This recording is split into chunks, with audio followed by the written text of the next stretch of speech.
So welcome everyone. It's a real pleasure to see everyone here to talk about the fantastic Cambridge-Manchester partnership that's been developing just over the last year. And I mean, what an amazing panel. I think the panel and the people that are on the panel reflect the support that there is for this partnership and the level of support that there is for this partnership. We have all got personal connections, personal stories that show that actually the connections between the north and the south, between Cambridge and Manchester, are really kind of inbuilt, and they go with us throughout our careers. So basically what the panel wants to talk to you about today is this partnership that reflects the collective collaboration, innovation and ambition of Cambridge and Manchester. So just over a year ago, the University of Manchester and the University of Cambridge came together to form a partnership that was grounded in a very simple idea, and it's quite simply that we are stronger if we work together.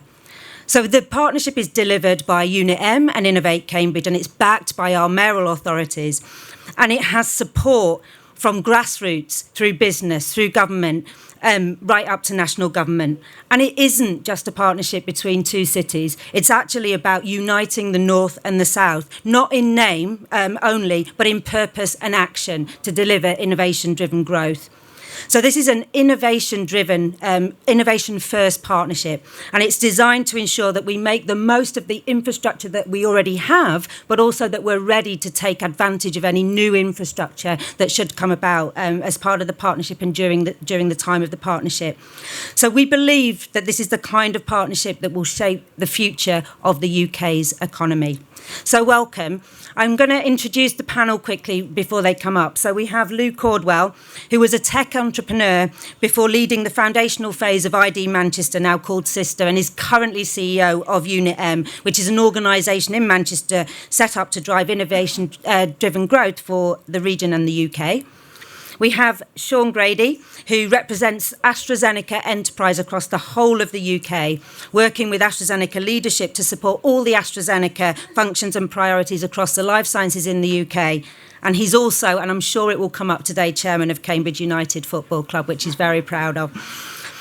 Fran is a partner at Deloitte in the healthcare technology practice, and prior to Deloitte, Fran has got 20 years experience and a career in the NHS. And last but definitely not least, we have Simon Thorpe, who after a 25-year career in the city has had 15 years angel investing. He was previously chair of Cambridge Angels, and he's an active angel investor in UK companies, an incredible champion for the innovation sector in the UK. So I'm delighted to chair this panel, and I invite the panel members to come up and join me.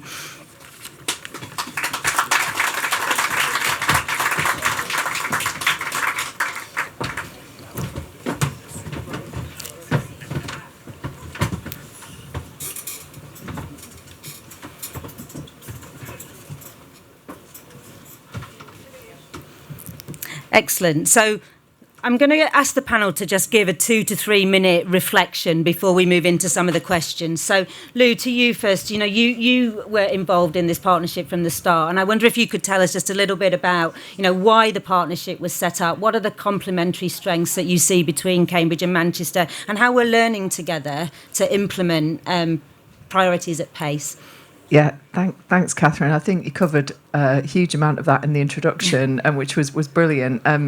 So yeah, we've been on quite a journey, I think, to get to this point. And I'm stuck in some Beyonce-style wind machine, which was it's not a rider. I didn't request it, just to be clear. So, but yeah, hopefully it won't get too indecent. But so, thank you. So we've been on quite a journey, I think, to wire this, and I think safe to say we started with I'll just say hello, Reese. Hi. A set of hypotheses, actually, really, that a concept started to emerge, which I think, you know, and Simon will talk to this about, I think has been toyed with and discussed for quite a long time, and certainly in the Cambridge ecosystem. But this idea of wiring places together based on complementarity, particularly as we've got a specific requirement around growth and around the role of the innovation industry and ecosystem to help enable that.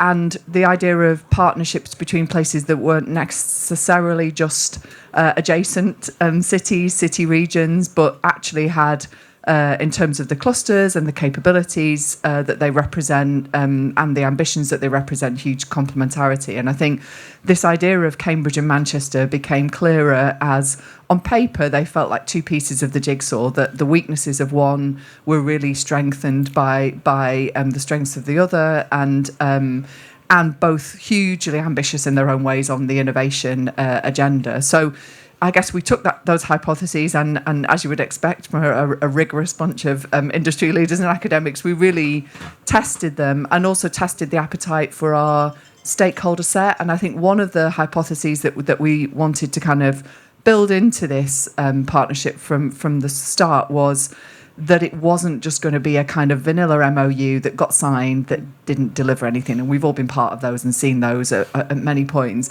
that we really wanted to be about doing and making things different. And in order to do that, we needed to try and wire that in a more bottom-up way. So taking simple front doors of the universities that had already worked together, organisations like Innovate Cambridge and now UNIT-M as Manchester University's innovation arm, and create simple front doors, but behind them recognising that requires really complex sets of stakeholders, from industry to our mayors, to local government, to national government, to academic partners, to be supportive for it to work and for us to be able to act on behalf of our ecosystem. So that's what we've been doing for the last year. I think we're there. There's huge momentum, huge excitement. We've also done quite a lot of mapping work of what already exists. So one of the other things we discovered is we weren't starting from scratch.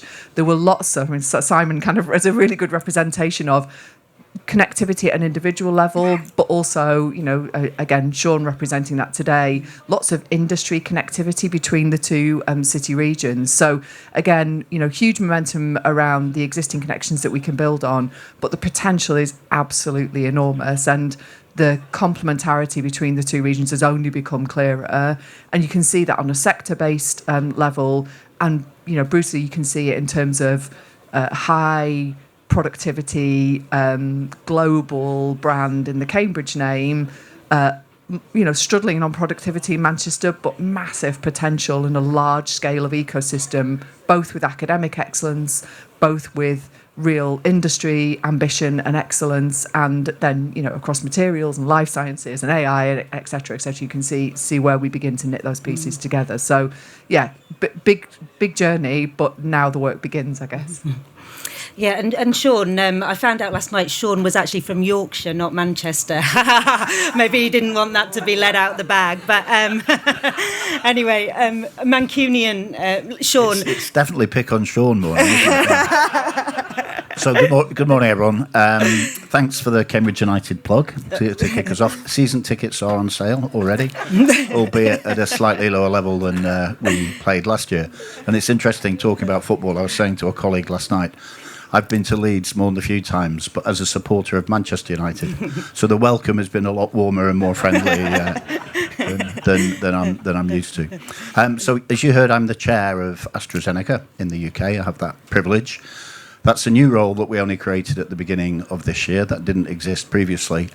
And it was created to reflect the fact that AstraZeneca are now the most valuable company in the United Kingdom, number one in the FTSE.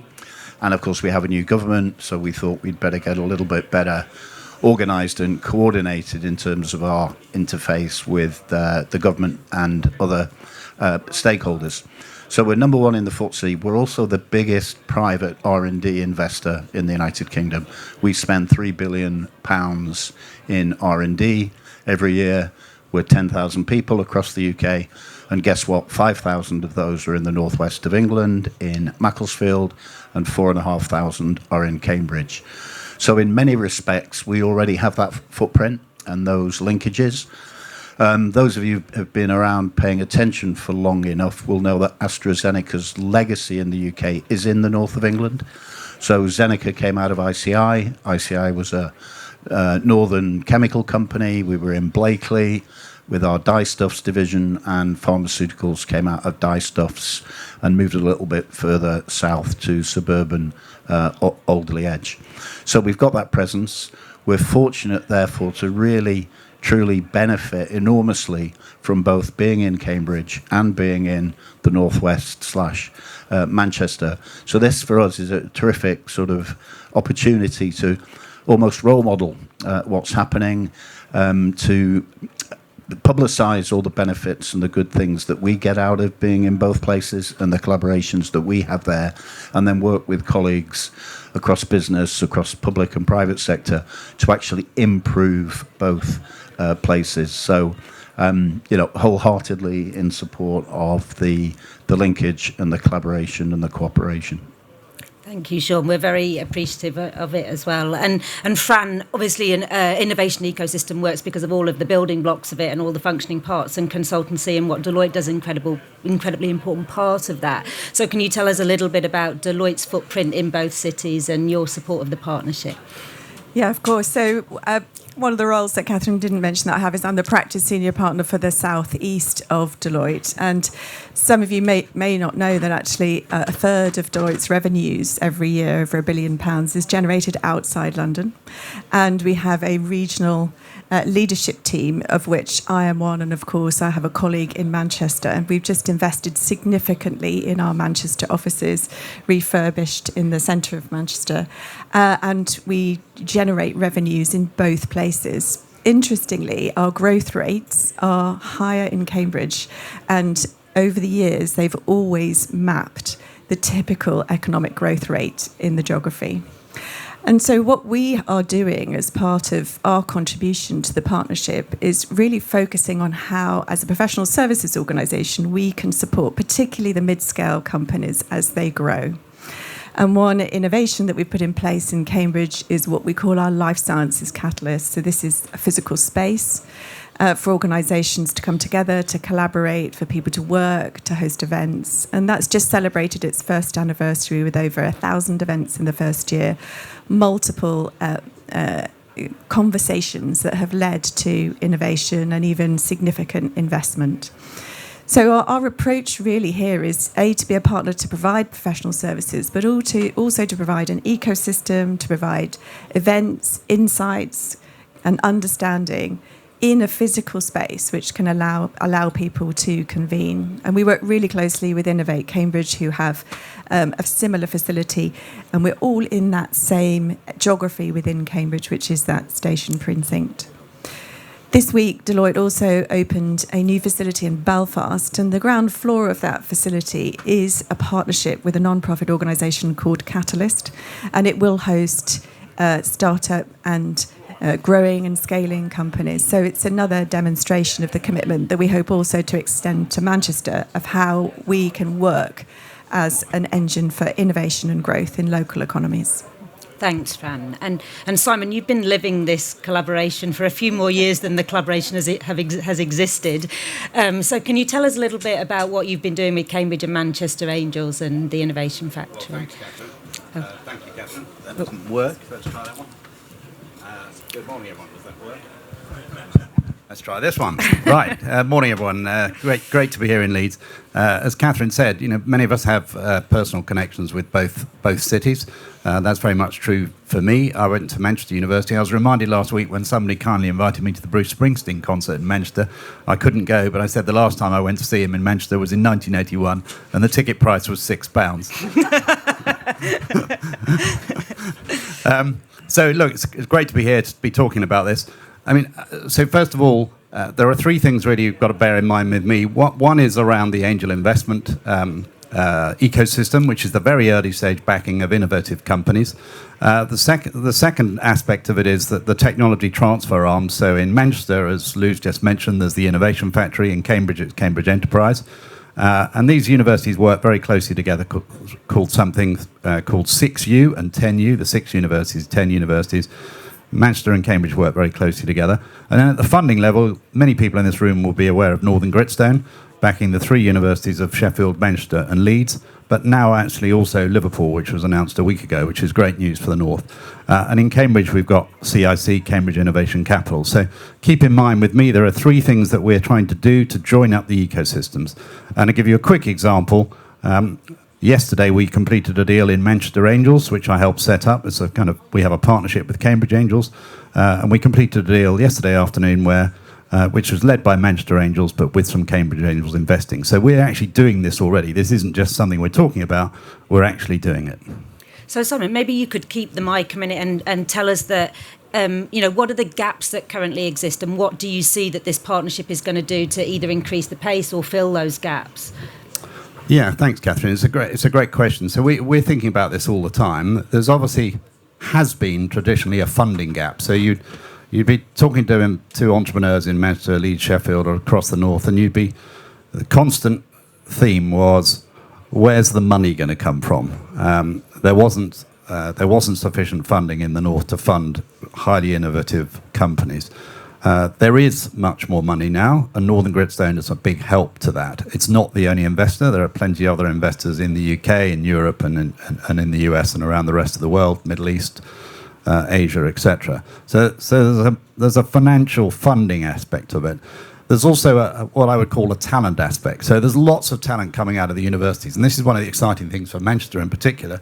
They are churning out lots of computer science and engineering and healthcare grads. This is great. That's why GCHQ moved to Manchester. They wanted the talent. Right? Most people don't even know GCHQ is in Manchester. It's got 800 people there. This is great for Manchester. They came here for the talent. But actually turning that talent, that raw talent, into successful entrepreneurs is another thing. So that's why, for example, Northern Gritstone have a program which they run with Deep Tech Labs to accelerate the performance of these young entrepreneurs. So that's kind of the second thing. And then there's a third thing which is very relevant to this room, which is space. So how do these young companies find the right space that's relevant? How do they find lab space if they need it, dry labs, wet labs? How do they find flexible working office environment that is going to suit their business model? So those are the things: funding, talent, and space. Thanks, Simon. And then maybe, Fran, picking up on that, maybe you could, from Deloitte's perspective, let us know a little bit about what you think, because we did some work together on what good growth might look like in the sense of kind of the balance between startups, scale-ups and multinationals. I wonder whether you could maybe tell us a little bit more about that and how Deloitte sees that. Yeah, so what Kathryn's referring to is we brought together, actually Simon and others from the university and from the business industries in November last year. And what we were looking at is how do we characterise good growth, and where do we sit if we characterise that on that scale? And so really the outcome of that was that for Cambridge, the priority needs to be the support for that mid-scale, for that growth. We have a lot of innovation. We have a lot of people who are driving at the beginning of their scale-up career, but we do tend to lose people, and particularly we lose organisations to the US and to the NASDAQ. And so what can we do to support that? Well, as Simon mentioned, there are some really significant infrastructure constraints in Cambridge. We're a very densely populated, and also a dense consolidation of innovation capabilities. So one obvious answer is to work with a partner like Manchester. And indeed, my husband runs a high-tech business in Cambridge. Where does his supply chain and where does his manufacturing sit? It sits in Manchester. So we identified really that good growth and the ability to invest back into the community comes in collaboration with organisations like the Greater Cambridge and Peterborough Partnership, and the enablement of a sustainable growth plan, bringing that infrastructure together. And one of the important links that people often forget, and my background in healthcare means that I remember it, is that we are also significantly investing in the healthcare infrastructure in both cities, with new hospitals in both North Manchester and on the Cambridge Biomedical campus with the Cambridge Cancer Hospital and the Cambridge Children's Hospital. So there's a huge amount of investment in infrastructure, and there's a lot of data that we will then be able to share. Both those organisations are the same electronic medical record, and we are generating the opportunity for, particularly in life sciences and data sectors, for us to grow even further and faster by leveraging the data set that our population are generating. Thanks, Fran. And Shaun, I wonder whether you could just give us a bit of perspective on why the public finance is also needed, in addition to sort of the private support and funding for this partnership. Yeah, so if you think about it all strategically, like why we're all here, we all want to make our targets and pay our dividends and pay our people and provide medicines to our patients and all of those good things. But fundamentally, we believe we're all here together to make the UK a better place to do life sciences. So to make the UK an attractive place for people here to continue to invest here, but people overseas to also invest in the UK. I think we'd all agree with that. But it's an immensely competitive world and environment that we're living in. So AstraZeneca is building a plant in Singapore where the Singaporean government are paying 50% of the capital costs just out the gate, you know. We put plants in Ireland because of the tax benefits and advantages that you get there. So the UK's got to compete with that on a world stage. And we think you've got to do three things to be attractive. The first is to have world-leading R&D. So you've got to invest in R&D from the public purse as well as from private. You need to have world-leading universities, Manchester, Cambridge, and research institutions, and there are many of those in and around both cities. Secondly, you need a business environment where it's easy to employ people, where the tax regime isn't too punishing, where you've got talent coming out of the universities. And the third area is that governments then adopt the innovation that comes from the above. And actually, it's that third point that AstraZeneca spent most time lobbying the government, saying that, look, it's one thing to say you want to attract life science companies here, but if you're not approving their medicines at a price point that they believe is fair and equitable, they ain't going to come, you know. So we have to work together across those three dimensions. The public purse needs to fund the R&D at the top. The government needs to create an environment where talent emerge and it's easy to employ people and build R&D centres and factories. And then at the end of the day, the NHS need to be willing to take those innovative medicines on board and make them available to the British public, which frankly isn't happening currently to the extent that it really should. And can you tell us whether this partnership will do anything to kind of help that and maybe attract more private investments? Yeah, so, I mean, in our sector more than anywhere else, you can't do anything on your own. Everything is about partnership and collaboration. In Cambridge alone, AstraZeneca have 200 third-party collaborations, and over 150 of those are with the University of Cambridge. So everything is based on partnership. So being present in both places just broadens your network and gives you greater access to talented people who are developing innovation. I think the other point is space, as has been touched on before. Cambridge is constrained. You know, it's one might say it's bursting at the seams, and therefore we need to find ways of enlarging Cambridge. And we're big proponents and fans of the Oxcam arc. That's a way of both connecting Oxford and Cambridge, but actually enlarging both places so people can live further away from Cambridge and get in and live affordably, but get in to work and go to school in Cambridge. And in many ways, I think the Manchester-Cambridge is a version of that, and a spur, if you will, from the arc. I also think this collaboration is really important in that it's evidence that it's not just about Oxford and Cambridge and London, and yet again, it's not more money just going into the southeast of England. We think you've really got to invest in Oxford and Cambridge because both places are truly preeminent in life sciences globally, but it's not a zero-sum game. So if you can get exciting things happening in both places, but then Cambridge working harmoniously with Manchester, Oxford are working with both Birmingham and Bristol, everything starts to get much more joined up and benefits everybody collectively, holistically. Thanks, Shaun. And Lou, maybe you can give us a little bit more kind of detail of what are the three strands of the partnership and what are they going to deliver? You know, what's unique about it? Yeah, so we've touched on these a little bit, and I was maybe just going to add to Shaun's point, because I think that is an important one about this is I think we're exiting an era of places competing against one another, hopefully, and that's gone. And the only way that the UK can be competitive with some of the major global markets we're going to have to compete with is to work out how we can knit some of our world-class clusters together, particularly as innovation becomes more multidisciplinary and that cross-pollination of those kind of capabilities becomes important. So I think there is a really important part of an and message. So, we're not lobbying against, as the North, the Oxfam corridor, because we can see the huge potential that that's got for the UK economy, but we also see how this partnership helps to connect that to the North. So the two things are really complementary. The other thing that's really complementary is those big infrastructure projects are, of course, important. And, we're in a real estate conference, so we have to say they're important.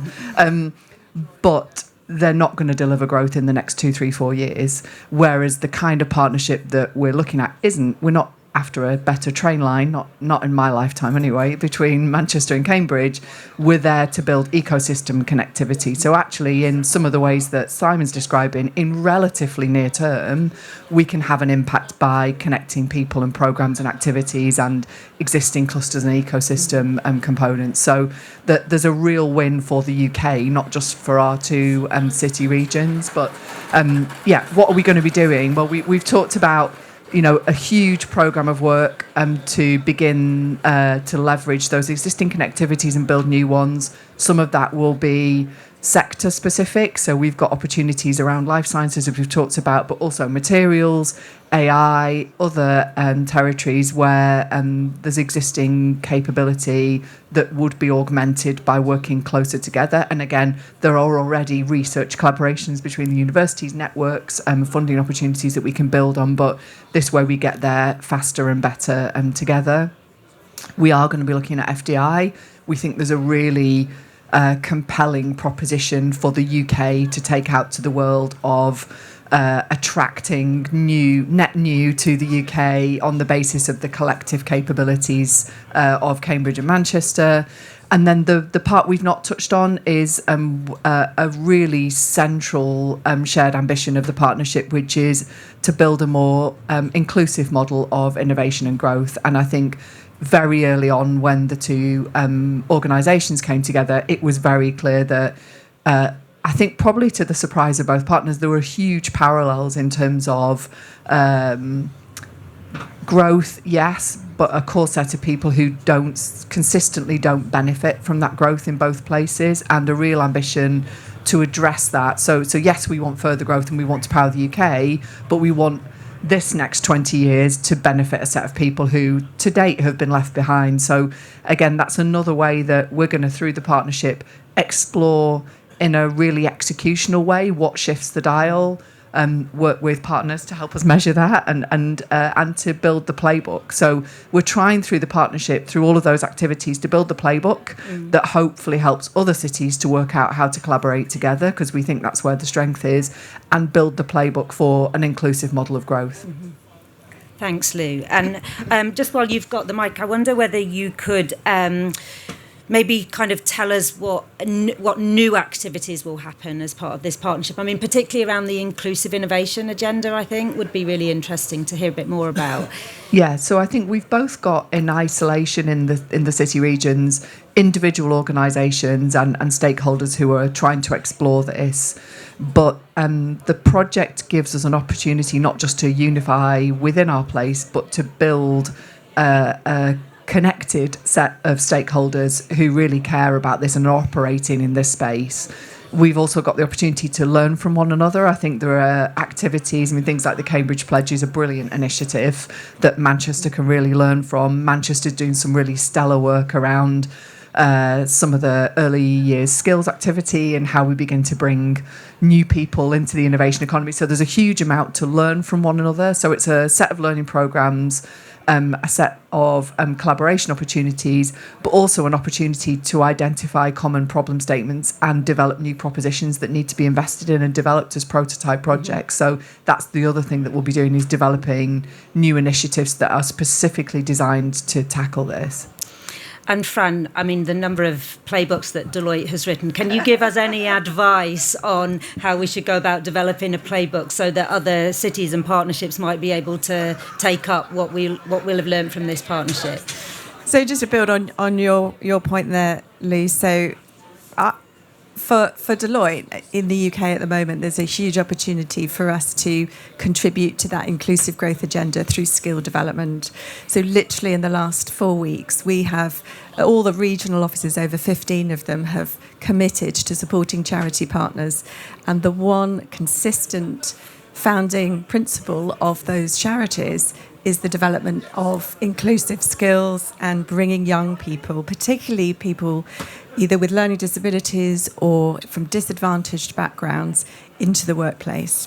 And so what that does is to generate a set of relationships and a set of physical engagements and cash and support for charities that are contributing to bringing that inclusive agenda to those local economies. And it's important that we do that together. I mean, we have significant presence across the regions, and with a strategic alignment to that inclusive growth, we can have a much bigger impact.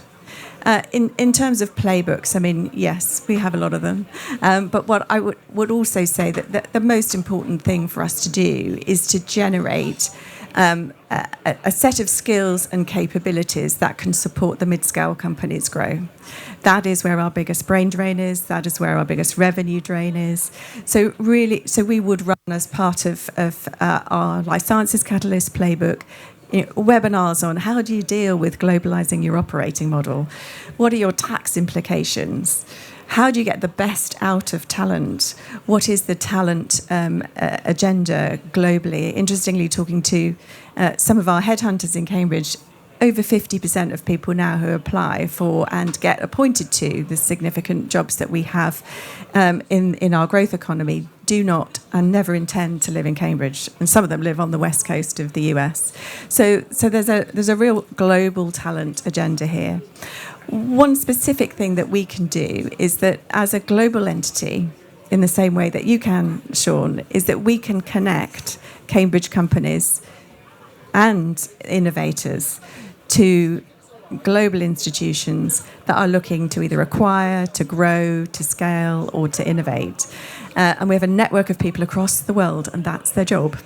And so it's not just about the playbooks that you can download from the internet or the webinars that you can come to. It's also about leveraging those personal relationships. And one of the things that we've been doing with Cambridge which is the foreign and direct investment capability in Cambridge, now part of Innovate Cambridge, is to develop a list of 5-10 organisations where we will leverage our global relationships to support inward investment into Cambridge. Thanks, Fran. And Simon, do you want to comment a bit more on the kind of scale up and maybe the financial kind of environment at the moment and how the partnership might impact in terms of what companies are looking for funding? Sure. And one thing I just want to say, to loop back to the collaboration point, we've talked a lot about it. Shaun has obviously talked about it in life sciences specifically, but it's exactly the same in tech. There's an old expression in technology, collaborate or die. It's absolutely critical to collaborate. And many of these early stage companies, especially if they're building a platform, which many of them are, they've got to partner early. And therefore the connections, which we just talked about, are incredibly important. And a lot of what I do, and a lot of what people on this panel do, is to connect people with the right people. I had somebody phone me from through Manchester Angels, actually. It turned out to be a London company. They couldn't invest in it because Manchester Angels tends to invest in Manchester companies. And the London company wanted help with how to reach Innovate UK in a particular way. And I was able to help them. I was able to make a connection to somebody in another angel group that I knew would probably value that particular connection. And so that's a lot of what we do. The other thing to say is, I think something we really want to get out of this partnership is, if you look back at the history of Cambridge, many of the big corporates like Microsoft, Amazon, Apple, they're all in Cambridge now. They weren't in Cambridge 20 years ago in the tech world. They're there because they bought early stage, innovative Cambridge companies. we're trying to do the same thing in Manchester. We're trying to build, and Lou spent a lot of time looking at this, we're trying to get more companies to innovate out of the university or out of the north more generally, and get them to establish a presence. They might get to 20 people, 25 people, 30 people, have great technology, great people, and then be acquired by a big player and get those players to then be based in Manchester. So that's a key part of what we're trying to get. In terms of the funding, to answer your question, Kathryn, I think the funding environment comes by actually focusing on some of the things we've talked about earlier, which is how do you build a coherent group of angels that are focused on helping Manchester? The same thing is going on in Leeds and in Sheffield, independently, by the way, but they'll all be talking to each other. They are all talking to each other. They're actually talking to Cambridge Angels as well, because they're saying, you've been doing it for 25 years. How do we do it in Sheffield from scratch? How do we do it in Leeds from scratch?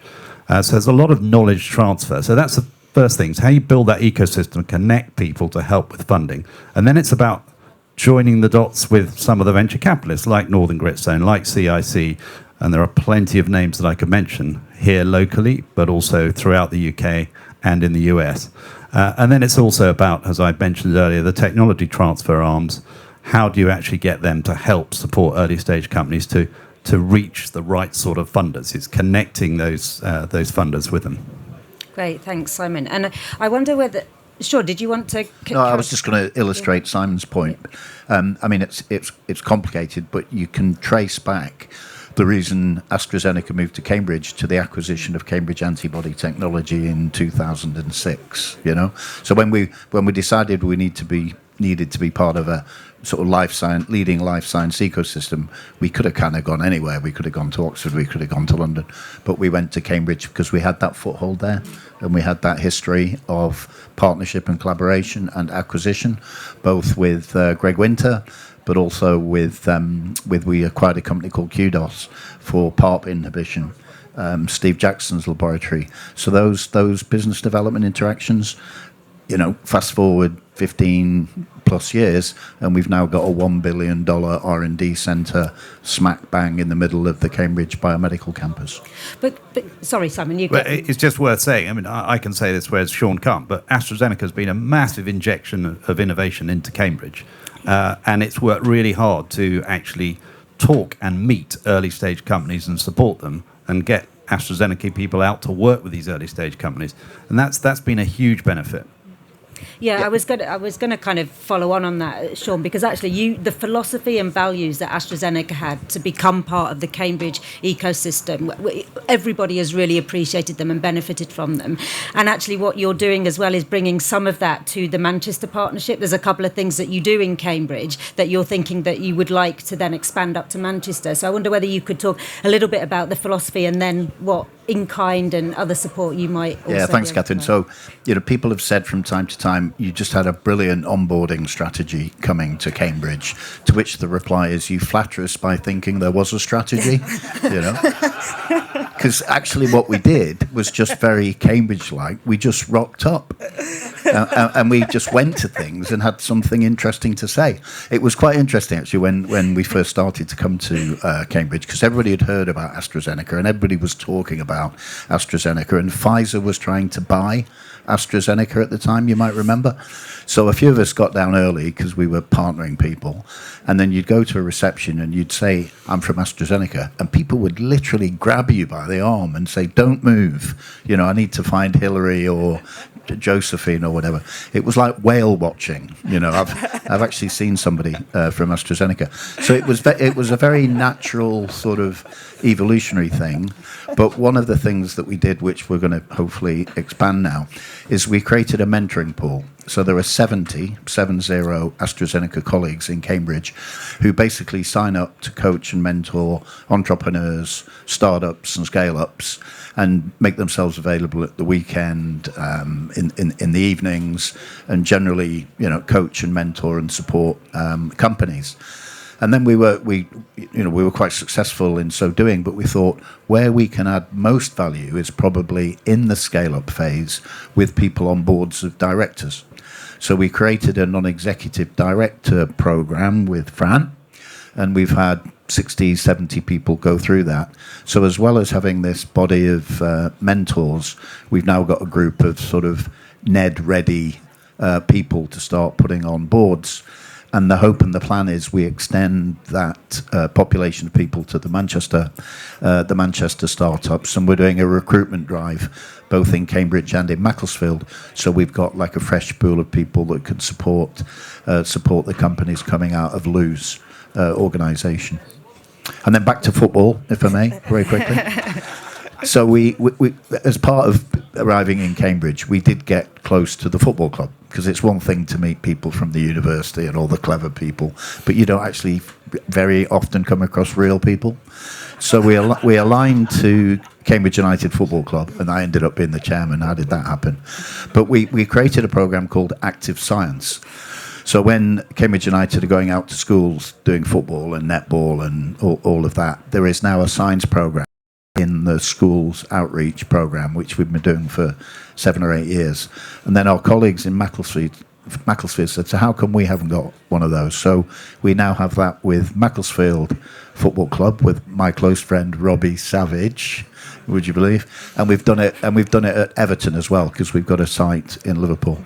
So this sort of school STEM programme that came from us moving to Cambridge is now in Mactown and in Everton, and Lou has promised me it will be in Manchester United or Manchester City for the start of next season. So. And I would like to say, Shaun, that I think the rest of us are real people that accidentally ended up in the university environment. But I'll be the judge of that. Anyway, so just, Fran, did you want to add something there?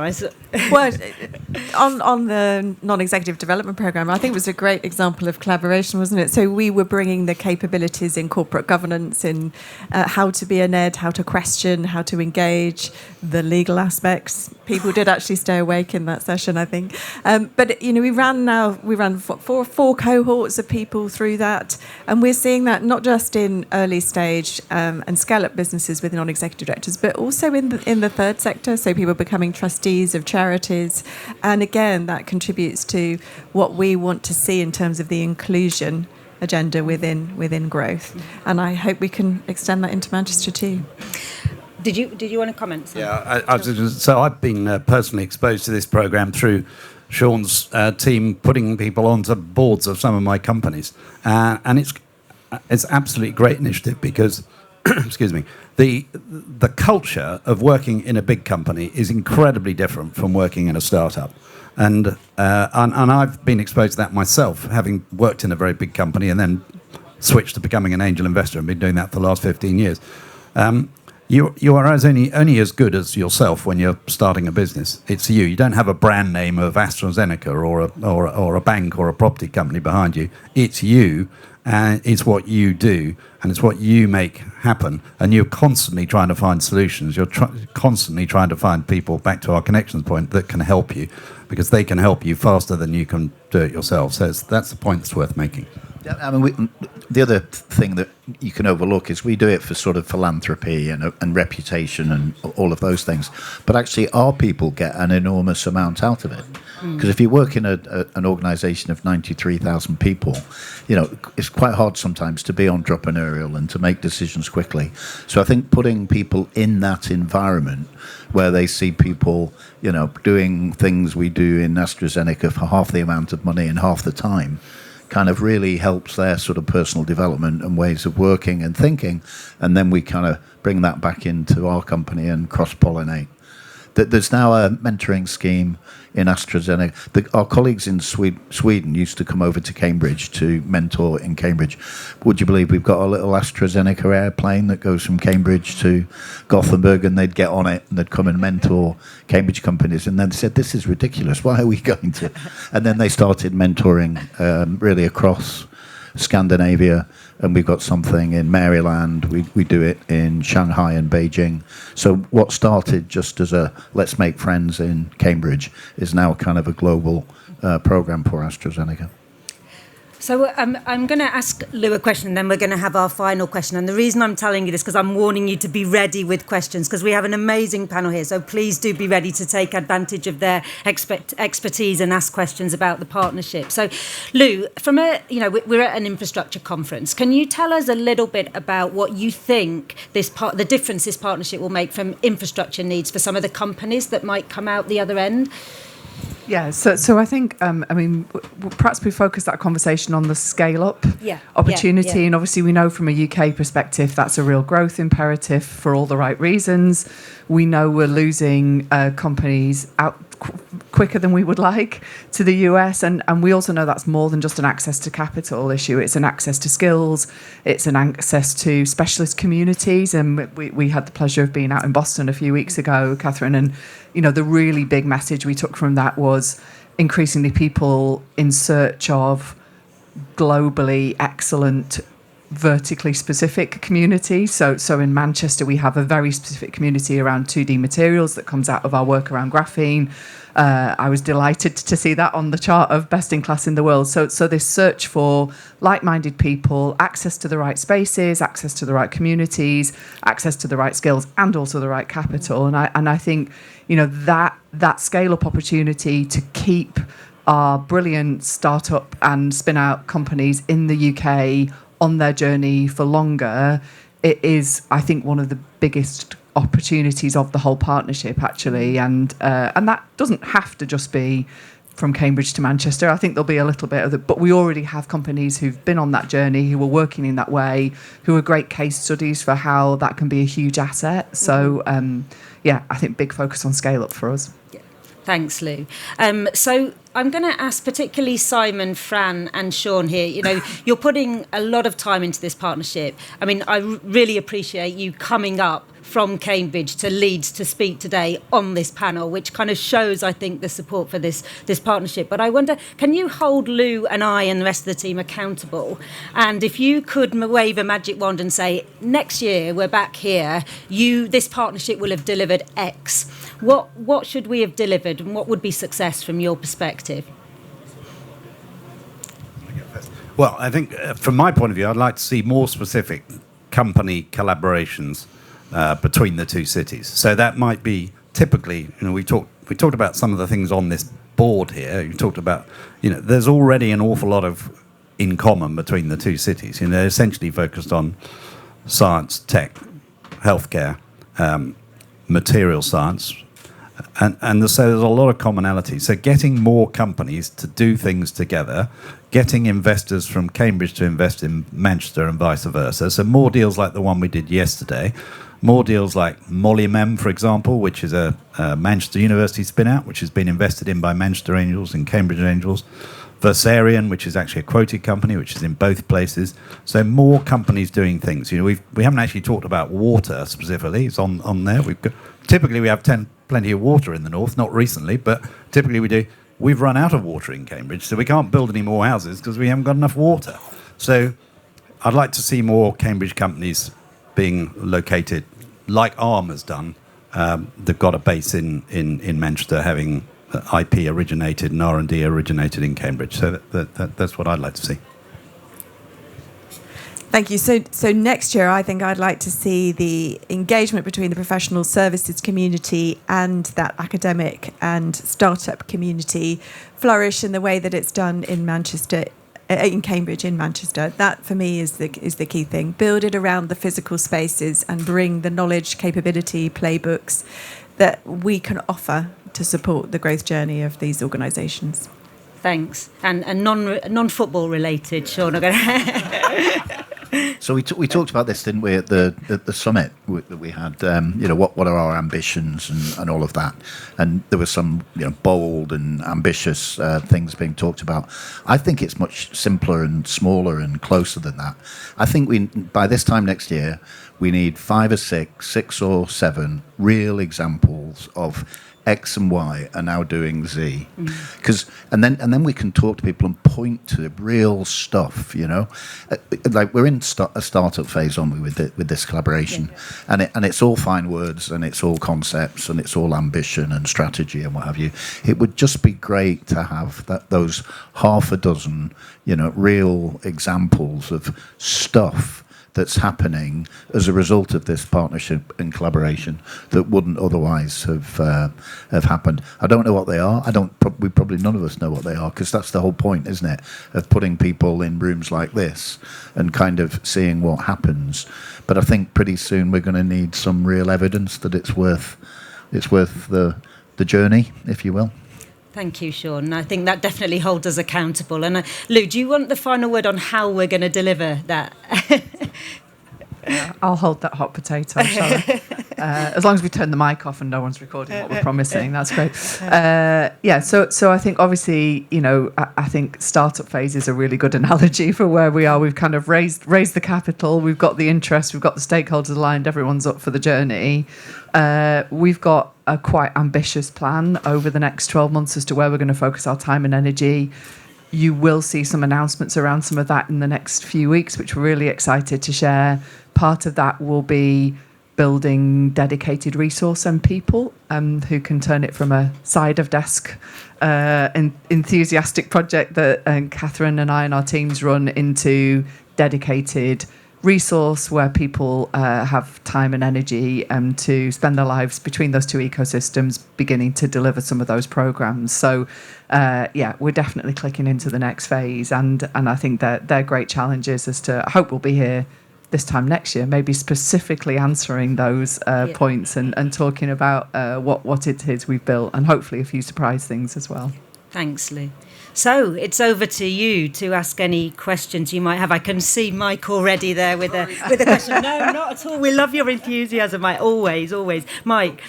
Thank you, Connie. Yes, very quickly. We went up Eastern Promise, Mike Rigby. We went up to interview Lou in Manchester, which is, I'm really proud to say, the third most popular episode we've put out ever. And you gave me the fantastic phrase, the era of competition is over, which I've used again and again and again all across the region. But it's really Shaun's point I want to come to about Cambridge United. And we went out to see the Cambridge United Foundation and cover what they do. And really the clarity of their strategy and the work they do, they were doing a half club when we visited them, absolutely blew me away. And just bringing those two things together, it was what really became apparent to me was the shared values piece, not exclusive values, but shared values between the two cities. And I just wondered if the panel would like to reflect on that. Who wants to go first? I apologise that this has become a bit of a match of the day. But actually, sport is an amazing active thing for just bringing people together, And all joking apart, I mean, it's for a big organisation moving to a relatively small 150,000 person city, getting involved in first the foundation and then the football club. It's just a great way of engaging with the community, getting to know people, supporting the community.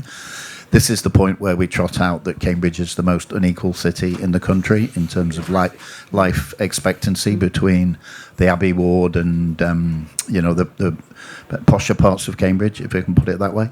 So being able to, it's a bit like the pledge really, as a big organisation to be able to contribute to the foundation in addressing some of those challenges, which is shameful really, isn't it, that we live in a city that's got the biggest life expectancy discrepancy in the country. So it's a good platform to actually do our bit to address those challenges, Mike. Mike, it's a really good question, and the reason I'm part of this is because of shared values. And I'll give you a good example. At the Cambridge Angels and Manchester Angels, why did these two groups come together? And we discussed for quite a long time what was the ethos of Manchester Angels. How was it going to be different from Cambridge Angels? And in Cambridge Angels, we have a sort of what we call a humility policy. We don't like arrogance. And in Manchester, we have the same policy, but it's got a slightly stronger name in Manchester. But essentially, it's exactly the same. It's exactly the same ethos. Essentially, people we don't just want to invest in companies to make a return. We hope we're going to make a return. As you know, it's a highly risky environment to invest in. But we're there to actually support entrepreneurship and actually see and build real businesses. Lou's talked about building businesses of scale. That's what we're really about. How do we actually turn these startups into real scale-ups that make a real difference and employ a significant number of people to address this inclusive innovation point? You know, we know that innovation, the benefits of innovation are not spread widely among communities. And this is very much a focus for Andy Burnham in Manchester and for Lou. Yeah. And it's the same in Cambridge, as Lou's just talked about. So shared values are really important, but that's why I'm here. Yeah. And I think it's really interesting because I think it's one of the things that really surprised us, perhaps not on an individual level, but just how across the piece, the more people we spoke to in each ecosystem, the challenges were shared. Both cities in different ways have got real success stories. If our mayor was here, he'd be talking about the fastest growing city in the UK, all of those things, which are true. But we've got this cavernous gap between who benefits and who doesn't. And I think, you know, we're going to basically try and pull a really difficult thing off. You know, it's been pretty difficult getting to this point to get everybody on the same page in the mission. I think, above all, the motivation is cracking that conundrum, because what we can't have as a country is another 25 years of that gap growing. And I'm not going to be political, but, you know, some people, that's a kind of moral imperative that we don't want to live in a society where, you know, you're kind of tripping over child poverty as you're watching more cranes go up. That's not success, I think, in our definition. We believe it's not an anti-growth agenda, it's a pro-growth. It's just a different flavour of growth. And I think, you know, that even if you don't morally care about that, which I think most people in this room would, politically we can't carry on. Like, there's an instability, as we've seen in the last few weeks with the election, that comes with that. When you leave a whole set of people behind in society, that's really destabilising for how a country can kind of move forward and be united and deliver success. So I think on a million levels we have to crack that problem. And I don't think it's overly ambitious to say we've now got the stakeholders and the framework through this partnership to maybe just stand a chance of pulling that off. And if we do that, that's not just significant on a UK level, that's globally significant. There's an awful lot of people watching to see whether we can crack that conundrum, because everybody's talking about inclusive innovation and inclusive growth, but actually, you know, a bit to Shaun's point about, like, this gets quite grassroots and quite granular pretty quickly. This is quite a gritty, knotty problem for us to go and solve, and it will come down to individuals and individual projects and tracking what works and being honest about what doesn't and all of those things. So we very quickly, I think the harder that gets, the more that will keep us motivated on why we're trying to do this. Yeah, I think really well put. Look, and I mean, the question also is to anyone in the audience here, if you do have an interest specifically in this area, you know, we're very open to working with anybody here that is interested in tackling that challenge with us, alongside us. So I think the benefit of values is it coalesces action and it enables us to magnify impact. So just a specific example of that, we just finished a 6-year partnership with the Papworth Trust. And part of that partnership, Papworth Trust supports people with learning disabilities who find it difficult to get a foothold in society and a job. And one of the practical things we've done every year for those 6 years is to support interview practice for their clients. And as a result, multiple of those individuals have now got a job. And the reason why we've done that is because it aligns with our values, and it aligns with the values of collaborations that you can see exemplified on the stage here. But it is a practical, tangible reality how some of the most excluded members of our society are now able to make a positive contribution. Thanks, Fran. That's great. We've got time for one more question, if anyone has one. Thanks very much. Simon Jackson from Fenland District. Just a quick comment and a question. I'm just surprised that AstraZeneca isn't working with the number 1 football club in Liverpool. But then as a supporter of the number 2 football club in Manchester, that might explain it. But all the best to Man United next year. But my question is, distracted there. My question is So what is the partnership? What are the opportunities for locations like Fenland, Huntingdonshire and others, and presumably as up in Manchester as well? Although I can't think of the authorities necessarily there, but but what are the opportunities for the areas that are around Cambridge and Manchester, and how do we make the most of those opportunities? Thank you. That's a really good question. And I actually think that is something that we can learn a little bit from some of what Manchester's already done. And Lou, you wanted to kind of answer that. Maybe I can't give the Cambridge answer, but I can talk to some of the projects that we're involved in, and that again we hope to share learnings on how we're doing that. So for anybody who knows the Greater Manchester geography a little bit, Reese sat next to you, definitely will. Rochdale, which is the home of the cooperative movement, as most people will know it from now, one of the most deprived wards in the country.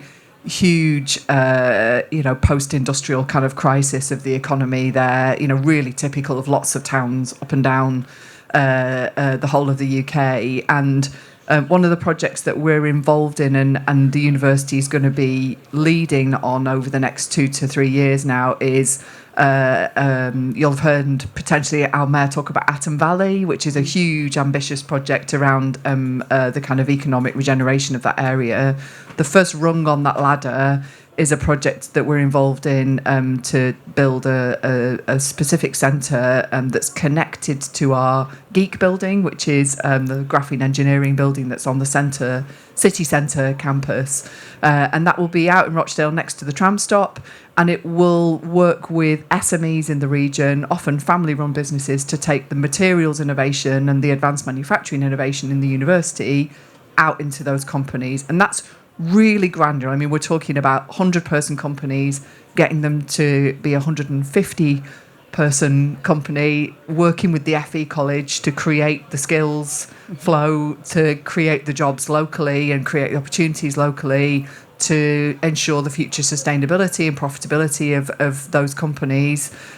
Not necessarily with frontier technology. It's not necessarily the kind of stuff that's going to win a Nobel Prize, but it's digitisation, it's AI, it's taking really solid scientific-based methodologies and taking that learning out.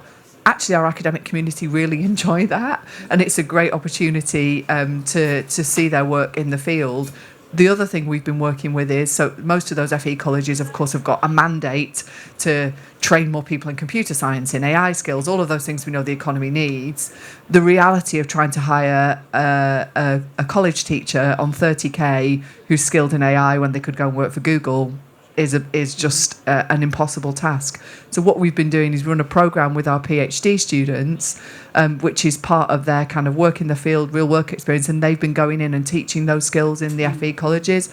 Kids love it, our PhDs love it, and it's beginning to fill that gap. So I think it's a really good example. It gets quite granular quite quickly, but those things do work, and they are a different role for organisations like universities that universities need to perform to be relevant in the modern world, and the needs in a city centre environment are just completely different by the time you get out to Rochdale, and you've got massive challenges around third, fourth, long-term generational unemployment, where what a data scientist is, what material science is, just that's not a conversation that's in the house. So we've got a real job to do to go and to bring that in. So I think lots more projects like that and sharing those learnings between us as we develop those things out. Maybe I'll just make one quick comment on our region, and then I always want to try and take one more question. And I think, as well as learning from Manchester, it's worth knowing that this partnership with Manchester is not at the expense of the good examples that we have of, like CMR Surgical, Paragraph, some of those companies that actually we do help to have manufacturing and other sites around the region. I think the second thing is, Paul Bristow in here yesterday, he articulately put that Peterborough ARU, 50% of the students at Peterborough ARU are going to stay locally in Peterborough. So what can we do in this partnership that helps those students that actually want to then stay in Peterborough? And I think a lot of this, we work very closely with the Combined Authority. A lot of this will be through the local growth plan and thinking about the skills that we need through the local growth plan and the sectors. But it's not, this partnership is to rise both regions. It's not at the expense of the other. You had a final question. Hi, Mike from Kia, as another Yorkshireman supporting the wrong side of the Pennines. Hopefully we get the right answer tonight. But I wanted to ask the similarities around what you're trying to deliver through the tech world with the infrastructure developments for both areas, so East West Rail and TRU in Manchester. Are those projects and programmes moving quickly enough to support the tech world and the science world moves at such a enormously different pace to delivering key transport infrastructure? Is it moving at pace? And if not, are you able to lobby to move things forward a little bit quicker? That always seems Shaun, to do be you want to go first? Yeah, in fact, my colleague has just joined who's on the supercluster board, so actually Mike's probably the person to grab. But so we've got the East West Rail project, and there's the new Cambridge South Railway Station, which some people call the AstraZeneca railway station. And actually we did put a few shillings into that, as it happens. The Oxford to Cambridge link, when it plugs into that railway station that will open next January, is due to be made in 2035, which is ludicrous, you know. And so to your point about lobbying, you know, because we're the biggest company on the FTSE and all of that, we do get good access to government ministers and all the rest of it. And I've talked about this endlessly with Patrick Vallance, and he says, yeah, that's outrageous. It's too long, it's too slow, and most of it isn't the planning process. It's the appeal. It's the judicial review that's all built into the project. And I think, you know, that's what Patrick Vallance says, at least. That's what they're going to go after, to just make that planning process an opportunity for objection, you know, much, much shorter and much more streamlined. Because, like, waiting 10 years to make that link, it's, you know, I'm not going to be an AstraZeneca in that time, I can assure you, you know. So I think most of the panel will probably agree with what Shaun's just said, yeah. So it just remains for me to say thank you for this prestigious panel. I have the pleasure of working with these guys every day. It's an absolute privilege, day in, day out. So please will you join me in thanking the panel today.